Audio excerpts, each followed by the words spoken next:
Il est rare de voir des joueurs partir après une seule saison, mais cela devrait arriver souvent l'été prochain. Des joueurs comme Giacomo Raspadori et Noah Lang ont déjà quitté leur club lors du mercato hivernal alors qu'ils venaient d'arriver l'été précédent. D'autres suivront bientôt. Vous croyez savoir pourquoi ces joueurs partent, mais ce n'est pas le cas. Dans cette vidéo, découvrons qui ils sont et pourquoi ils pourraient en quitter leur club cet été. Voici 7 recrues estivales qui sont déjà sur le départ. Nous allons commencer avec Darwin Núñez. Il a quitté Liverpool pour Al Hilal l'été dernier dans un transfert de 53 millions d'euros, mais tout indique que l'Uruguayen quittera le club dès l'ouverture du mercato estival. Le dernier jour du mercato hivernal, Al Hilal est allé signer Karim Benzema en provenance d'Al Ittihad, profitant d'une brouille entre le club et le joueur. Ce transfert a sans doute réjoui le club et les supporters, mais a été une très mauvaise nouvelle pour Darwin Núñez. Al Hilal a dû l'écarter de son effectif en Saudi Pro League à cause d'une règle limitant les joueurs étrangers par club. C'est cette même règle qui a obligé Al Hilal à laisser Renan Lodi hors de l'effectif pour le championnat, ce qui a finalement conduit à son départ du club lors du mercato hivernal. Nous pensons que la même chose arrivera à Darwin Núñez cet été. Bien sûr, l'ancien joueur de Benfica était très mécontent d'avoir été écarté, donc il est presque certain qu'il cherchera une solution l'été prochain. Benzema est évidemment un nom plus prestigieux et il a déjà commencé à marquer des buts, donc Al Hilal ne fera pas grand-chose pour empêcher Núñez de partir cet été. Nick Woltemade, un autre attaquant, devrait lui aussi partir prochainement. L'été dernier, il a rejoint Newcastle pour devenir attaquant titulaire, mais la situation a récemment pris une tournure étrange. Il joue désormais au milieu, tandis que Gordon mène l'attaque. Nous ne pensons pas que l'international allemand apprécie beaucoup son nouveau rôle, donc il cherchera probablement à partir cet été.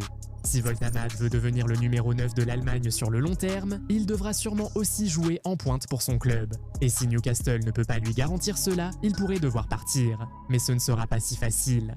Les Magpies ont dépensé une fortune pour lui cet été, faisant de lui le deuxième joueur le plus cher de toute leur histoire. Alors, serait-il prêt à limiter la casse après seulement un an ? C'est la grande question, car nous ne pensons pas qu'aucun club ne paiera 75 millions d'euros ou plus pour lui cet été. Un prêt pourrait être une solution viable, mais je suppose qu'il faudra simplement attendre et voir comment cela va se passer.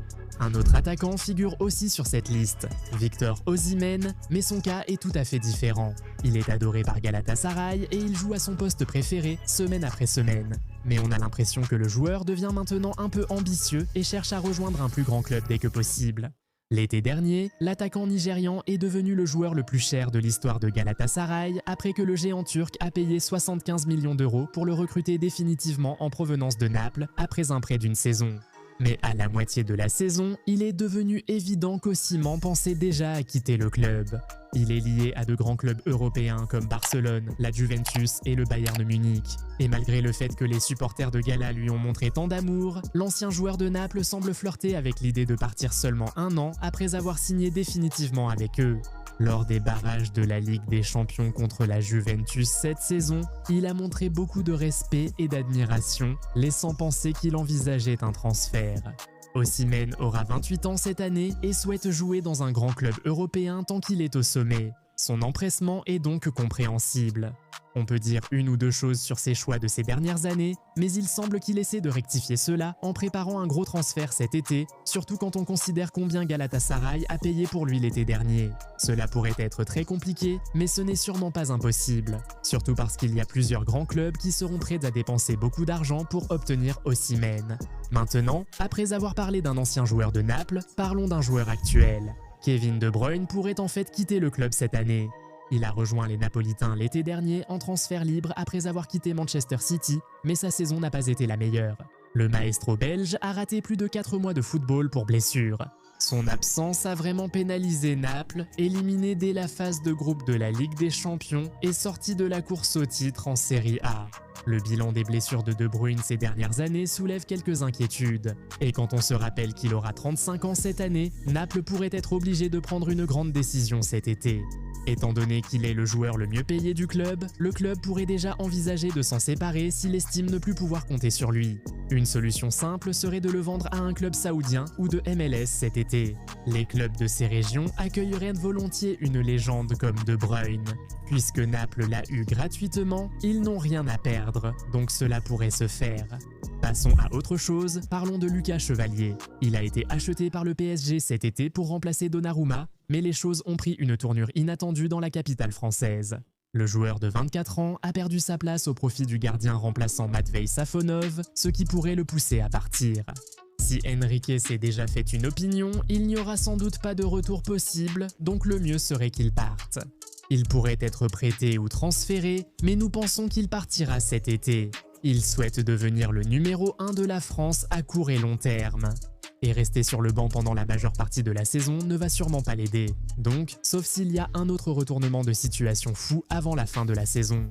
Lucas Chevalier pourrait déjà partir 1 an après avoir signé pour 5 ans. Mais le prochain joueur dont nous parlerons part pour une autre raison.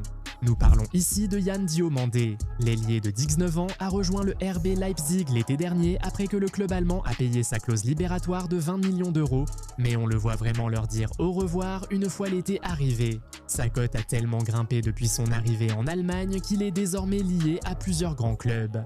Il a été directement impliqué dans 18 buts en 27 apparitions avec Leipzig cette saison. Et il a aussi battu certains records, comme devenir le deuxième plus jeune joueur de l'histoire de la Bundesliga à inscrire un triplé et le plus jeune depuis 1965. À cause de tout ce qu'il a montré lors de sa première saison, Leipzig pourrait bien ne pas réussir à le garder cet été. Manchester United et Liverpool surveillent le jeune joueur et seraient prêts à offrir environ 100 millions d'euros. Cela signifie que Leipzig pourrait gagner 80 millions d'euros en 1 an. On ne voit pas comment il pourrait l'empêcher de partir. Un autre jeune joueur à mentionner est Tyler Dibling, parti de Southampton pour Everton pour 40 millions d'euros l'été dernier, mais cela ne s'est pas passé comme prévu. Il n'a commencé que 4 matchs de Premier League cette saison et n'est clairement pas un favori de Moïse. Au vu de la situation actuelle, Everton pourrait être contraint de le vendre ou au moins de le prêter cet été. Et la situation de Dibling pourrait empirer car Everton envisage également de recruter Othman Marma, ce qui relèguerait Dibling encore plus bas dans la hiérarchie. Si cela arrive, l'ancien joueur de Southampton partira presque sûrement. D'autres recrues estivales sont-elles aussi sur le départ dans leur club? Où les voyez-vous finir? Dites-le nous en commentaire.